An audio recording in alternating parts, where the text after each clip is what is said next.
¿Cuál va a ser el estímulo? Movimientos angulares, movimientos lineales de la cabeza. Esos movimientos angulares y lineales de la cabeza van a ser parte de la información que va a llegar al centro de la coordinación. ¿Cuál es el centro de la coordinación? El cerebelo. El cerebelo. Entonces, ¿qué más le debo dar al cerebelo para que coordine el aparato motor, postura y equilibrio? Debo darle lo vestibular, que es la ubicación espacial de la cabeza, con lo visual. Este es el aparato auditivo y a la vez es el aparato vestibular. ¿Qué característica va a funcionar? El mismo concepto. Mecanorreceptores. Pero en vez de utilizar el caracol, vamos a utilizar el sistema vestibular, que a su vez le vamos a dividir en dos equipos. Los conductos semicirculares, equipo 1, y los componentes anatómicos que tienen piedras en su interior, se llaman otolitos. ¿Cuáles son? El utrículo y el sacro. Entonces, el equilibrio se va a expresar por la información que cada uno de estos conductos semicirculares le transmite a la cabeza de su ubicación en el espacio. Por eso están transversales, perpendiculares y horizontales. Mientras que el utrículo y el sacro van a funcionar como el nivel de un albañil. ¿Qué hace el albañil para saber que su pared está recta? Coloca el nivel. ¿Qué es el nivel? Un aparato que tiene una burbuja en el centro. Hay de diferentes formas del aparato. El que yo he visto es uno que tiene una burbuja en el centro. Cuando está equilibrada y la pared está recta, la burbuja está en la mitad. Está en la mitad. Y entonces, ¿qué van a hacer el utrículo y el sacro? Van a mantener las piedras de su interior en el centro y van a decir: la cabeza está equilibrada, la cabeza está horizontal. Entonces, el aparato humano, el organismo humano, es un milagro de múltiples componentes. En este hay líquido y piedras en los dos componentes, moviéndose para decir cuál es la posición de la cabeza. Estos mecanorreceptores convertirán en potenciales de acción, unos excitatorios, unos inhibitorios, harán sinapsis y llegarán a transmitir hacia sus centros de relevo, núcleos vestibulares, núcleos cocleares, para terminar la información en el cerebelo. Y así entonces el humano puede ejecutar actividades coordinadas, entrenadas, repetitivas. Sumo el vestíbulo a la vía visual y mantengo la coordinación y el equilibrio. Para un poco reforzar la idea de lo que entiendo que se aprendieron, esta es la base del cráneo. Fíjense la representación del aparato vestíbulo coclear y cuánto es de la base del cráneo. Nosotros damos con esta función tan especializada en esta porción pequeña de todo lo que es la caja del cráneo. Vamos a ver, comencemos con el laberinto membranoso que tiene los conductos semicirculares. Superior, un eje en el espacio; posterior, segundo eje en el espacio; horizontal, tercer eje en el espacio. ¿Qué detectan estos ejes? El movimiento de endolinfa. Detectan el movimiento en ángulos y rotacional de la cabeza. Estos ejes nacen o terminan, como ustedes quieran verlo, en estas ampollas. Estas ampollas contienen, ya vamos a hacer un corte para ver el interior de la ampolla, contienen a las células ciliadas vestibulares, o lo que corresponde a sus mecanorreceptores. Aquí hay una gelatina que se llama cúpula en el interior de la ampolla.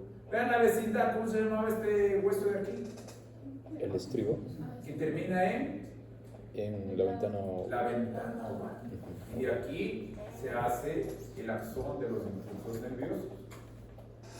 Cuando uno se enferma del oído, uno de los síntomas será alterar el equilibrio.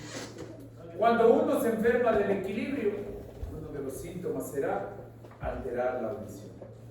¿Cómo se llama la enfermedad? ¿Quién sabe o a quién le ha dado la enfermedad del equilibrio?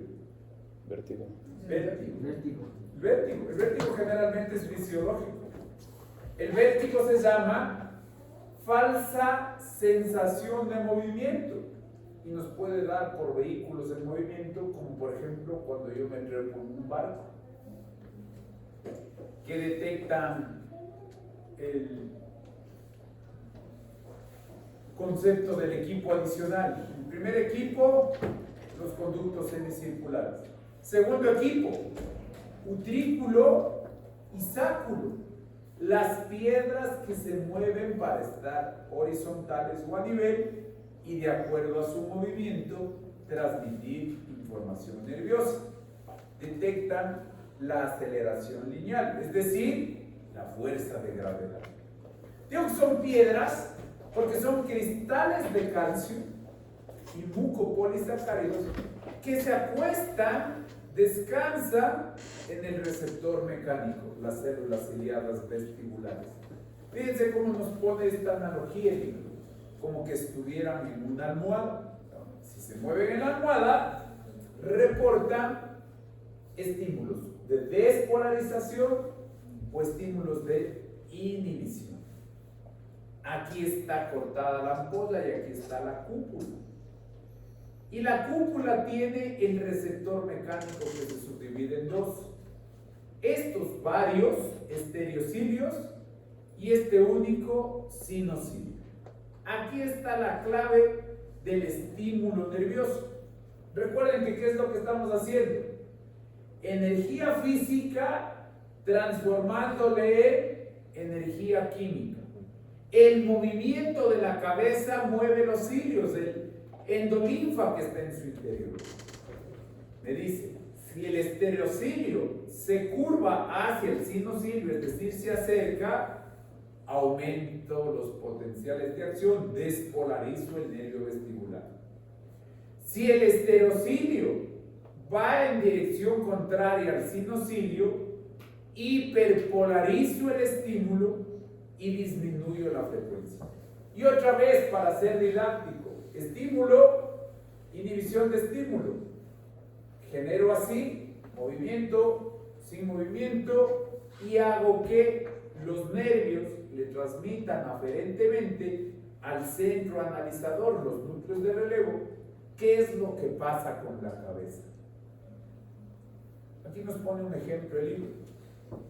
Movamos la cabeza en contra de las manecillas del reloj en sentido antihorario, y la ampolla izquierda, el conducto semicircular horizontal izquierdo, empiezan a tener el flujo del endolinfa.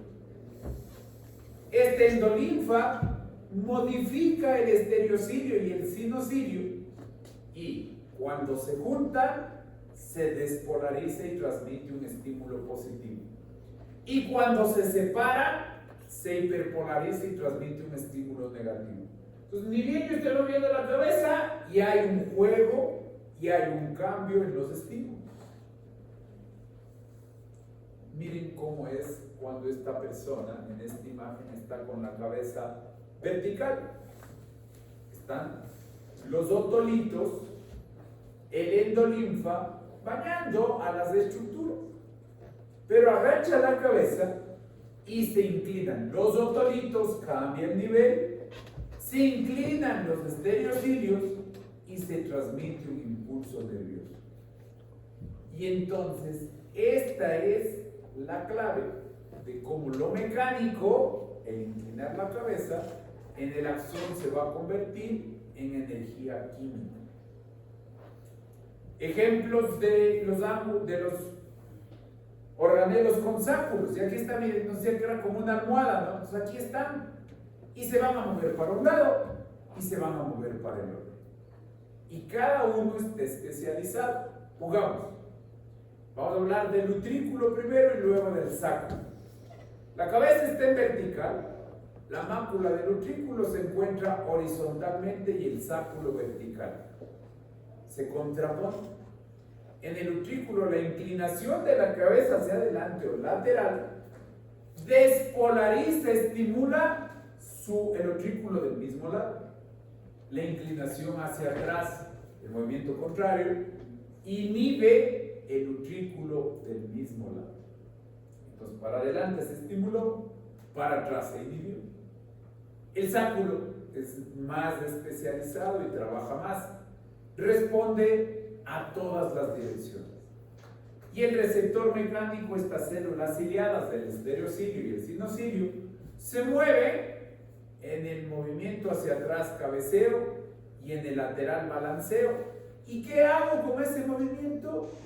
Convertir en energía de potenciales de acción.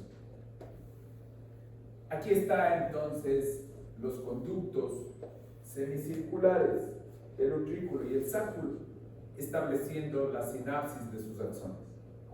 Primera estación, y luego van a ir a diferentes núcleos, y aquí vamos a tener una tarea. Esto es parte de la anatomía, pero vamos a aprovechar para que usted pueda demostrar que puede reconocer los núcleos. Vamos a utilizar 3 núcleos. El primer paquete, el medial y superior. Busquémosle núcleo medial y superior. Aquí está, medial y superior. Son este y este. Son la segunda estación de relevo, donde yo le voy a dar información de los conductos semicirculares y van a ejecutar un análisis para que su efector sea el movimiento extraocular. Los músculos alrededor del ojo van a responder a esta información. ¿Y cuál es la vía eferente? El fascículo longitudinal medial. Aquí está el concepto que tiene que quedar grabado en este primer semestre. Receptor, aferencia, análisis, y vamos a trabajar con los nervios de los músculos oculomotores. Análisis, efector. Y el efector es el movimiento ocular. Siguiente, el vestibular lateral.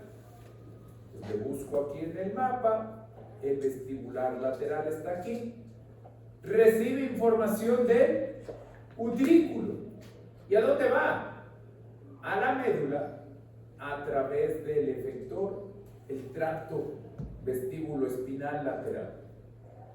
Y el último, el vestibular inferior, recibe información de todo. Entonces, vestibular inferior recibe del utrículo, del sáculo, de los conductos semicirculares y genera información hacia el tallo cerebral y hacia el jefe de la coordinación, el cerebelo. Y al cerebelo llega por el fascículo longitudinal medial.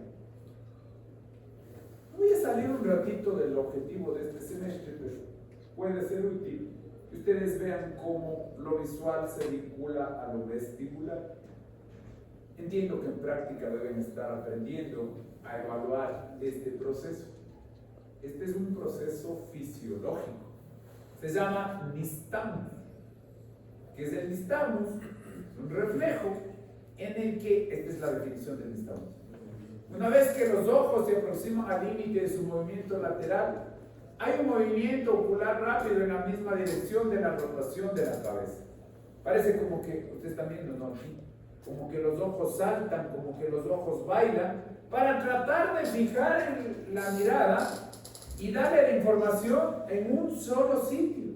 Pero como me estoy moviendo, el cerebro empieza a perder la información real. Generalmente el nistagmus horizontal es fisiológico. Se llama nistagmus después de rotación o postrotatorio. El nistagmus le ayuda al otorrino para saber donde esté el daño de la vía del equilibrio. De hecho, me voy a salir un poquito más. Me voy a meter en algo que se llama subespecialidad. ¿Qué es la subespecialidad? Como un médico formado sobre el médico general va a manejar el diagnóstico de vértigo. ¿Quién es el subespecialista del vértigo? El otorrinolaringólogo. Fíjense cómo se va a evidenciar los reflejos vestíbulo-oculares en este fenómeno que lo van a aprender en la semiología, es decir, cuando aprenda a hacer examen físico. La cabeza está elevada a 30 grados y estos lentes detectan los movimientos oculares. Le van a estimular con frío y calor.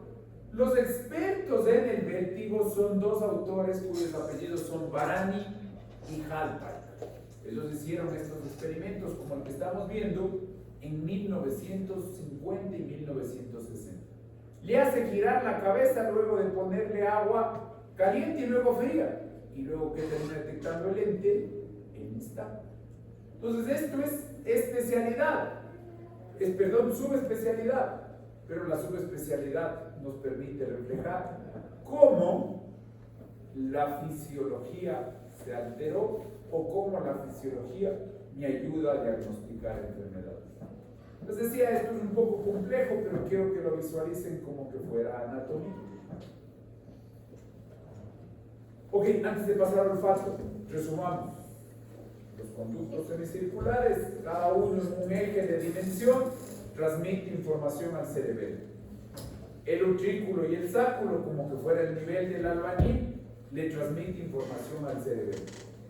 Y el equipo vestibular con lo visual permiten coordinar el equilibrio y la postura. Preguntas.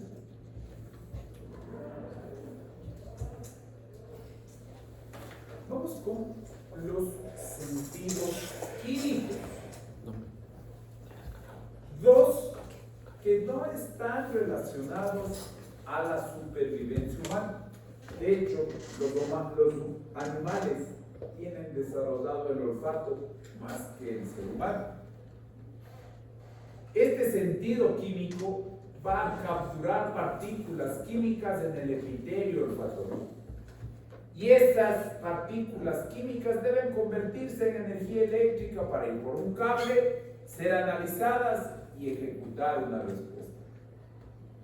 No lo necesito este sentido para vivir, pero está vinculado a dos escenarios.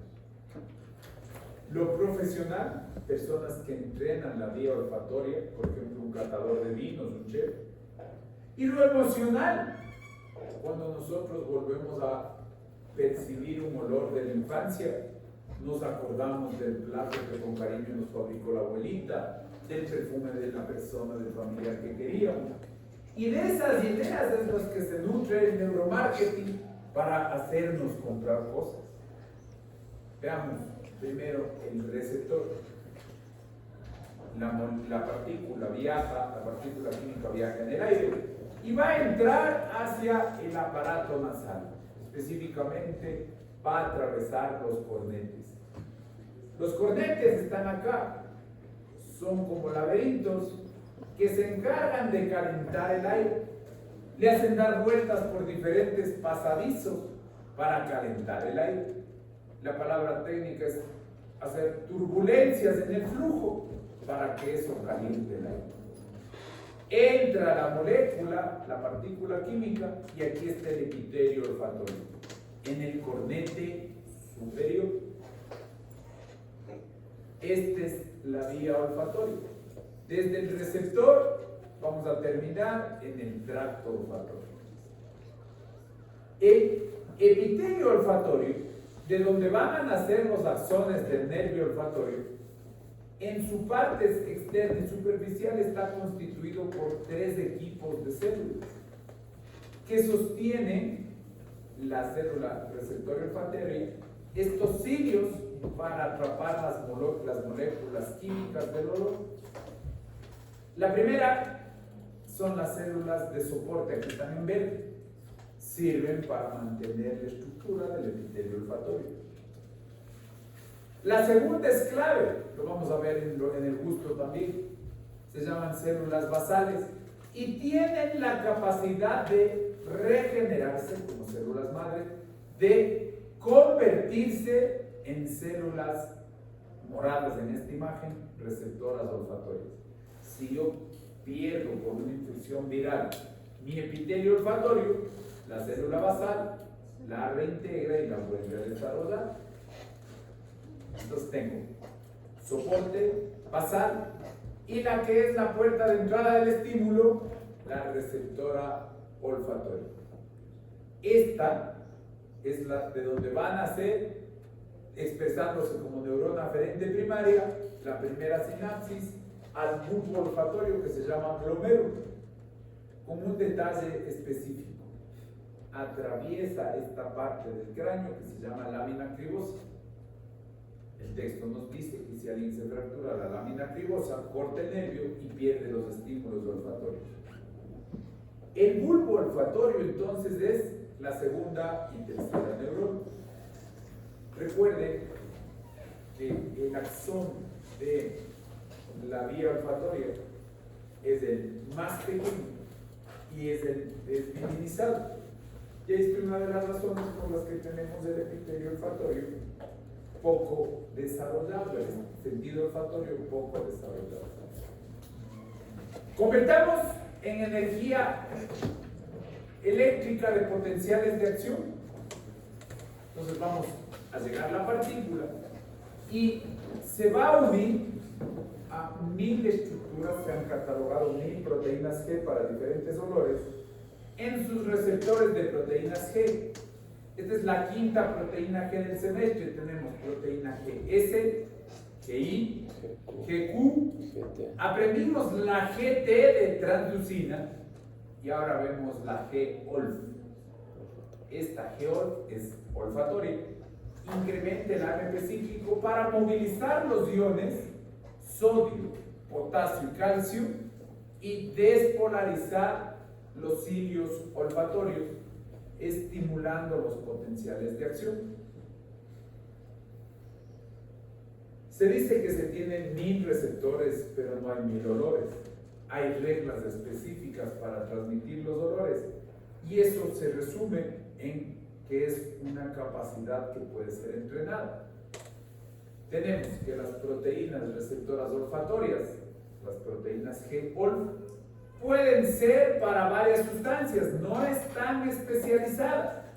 Sin embargo, pueden convertirse con entrenamiento en selectivas. Puedo yo entrenarles a unas para que transmitan más rápido el potencial que otras. Incluso hay un problema, como no son tan específicas y solo cambian con el entrenamiento, la misma puede darme una información para manzana y la misma y otra, siendo el mismo olor, una experiencia diferente para manzana. Este es el detalle de los apegos, de las circunstancias que buscamos como niños, del perfume de nuestra novia y todas estas ideas se van vinculando a lo que habíamos visto en el concepto inicial. La diferencia entre animales y la especie humana es la capacidad de guardar experiencia con emociones. Y por último, cada receptor entonces tiene patrones distintos de respuesta. Y esto, en el entrenamiento, ¿cómo se va a llamar? Por ejemplo, catar vinos y utilizar la misma vía receptora. Se llama patrón de actividad entre fibras. Y así como hay tonos musicales y colores, se hace un mapa de olor para olores específicos. Constituyamos toda la vía. Receptor, aferencia, sinapsis en el glomérulo, sinapsis de las células mitrales y aquí en el bulbo olfatorio, base